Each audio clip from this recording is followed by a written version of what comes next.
Hello friends, welcome back to iPad and iPhone application development tutorial. In the last tutorial we basically made an app and without writing any codes, so we saw that when you see it on the simulator it appears blank.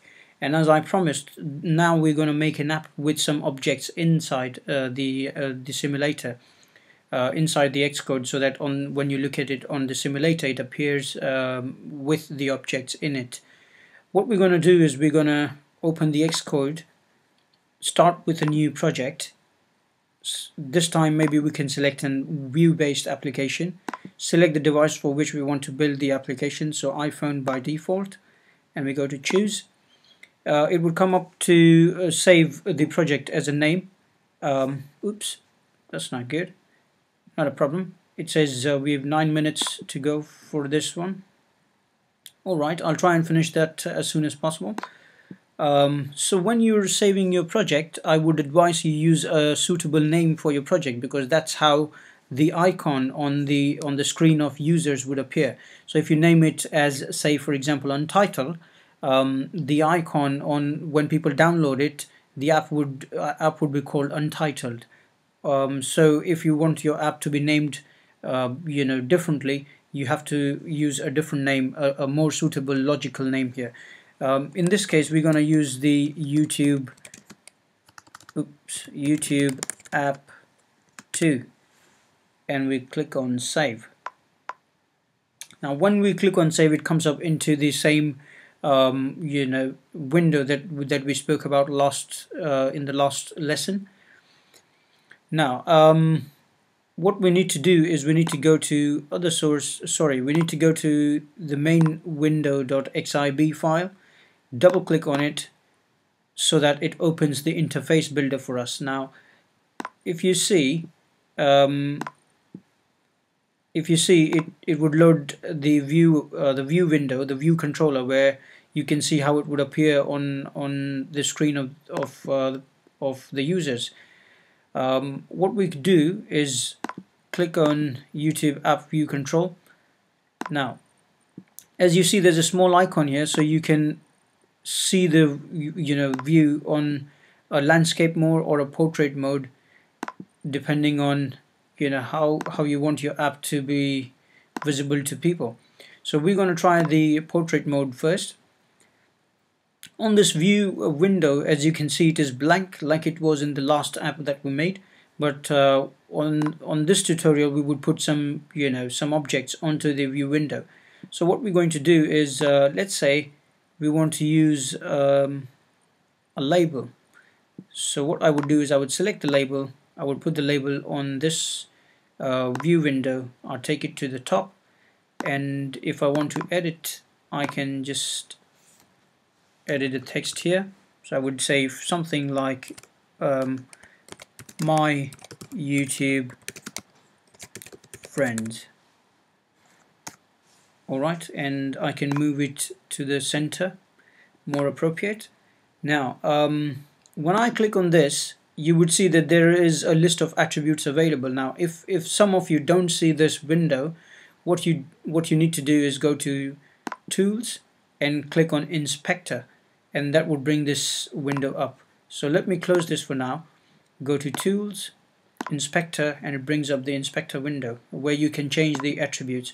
Say for example, if I want to change the color or the font of the text, I can do that very easily from here. So if I wanted to change the font, I can use the font, select which font I want, or for example if I wanted to change the color to say something like yellow. Oops, not visible at all. So we want to change the color to maybe something like this, a little towards the red side, yeah, or maybe just red. That's it. Now you can also change the text here. So if I just add 2 exclamations here, you'd see that they come up on this window directly. There are other things that you can do. For example, you can select hidden, and then it would become slightly sort of watermarked. You can also select opaque, and there are other variables you can select this all depends on how you want your design to look like. What we're now going to do is click on this window, go to File and Save. Unless you do this, your simulator won't show you the results.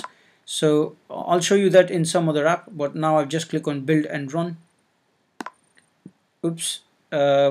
What I forgot to do is change the simulator, so what I'm going to do now is go to iOS simulator, quit, and from here I would select the iPhone simulator. Now I would say Build and Run, so it would show me on how the app would look like on the iPhone simulator. As you can see, it appears directly on the screen as it would appear on any iPhone user's screen. If you press the home button, this is how your app icon would look like. We discussed that in the last lesson. It would appear white as of now, but probably in the next lesson we're going to discuss how to make this icon look much better. And if you see, it says YouTube ... app2, so which means that if you keep a very long name for your application, then users will also see it like this. So it is always good to select a short, simple name for your application, which signifies what your application is all about.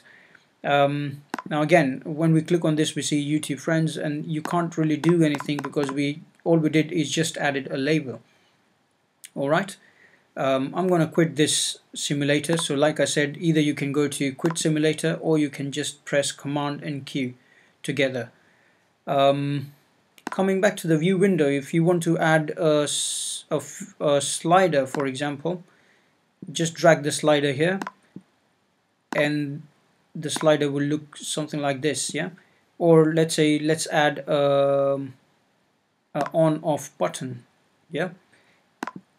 Now I wanted to show you that if you don't save it, what would happen. So we didn't save it this time. We went to the Xcode and pressed the Build and Run, and as you can see, it doesn't show you the slider and the on-off button. So what we would do now is quit the simulator, go to the view window, File, Save, come back to the Xcode, do the Build and Run again, and then it shows you the buttons. As you can see, when I click on this, it turns it on or it turns it off, and the slider also works. Now this is how you add objects to your application. In later lessons I will show you how to integrate these objects to a function. So if you want to turn something on and off, how to link it to your function. But as of now, as you can see, I'm running low on the battery. I need to end this lesson here. I would recommend that you practice this lesson now, and do as much as you can to practice up till what we've learned so far. I'll see you guys in the next lesson again. Please don't forget to subscribe, and I'll keep posting the new videos as soon as I get time. Alright, see you again. Thanks for watching this video. Cheers.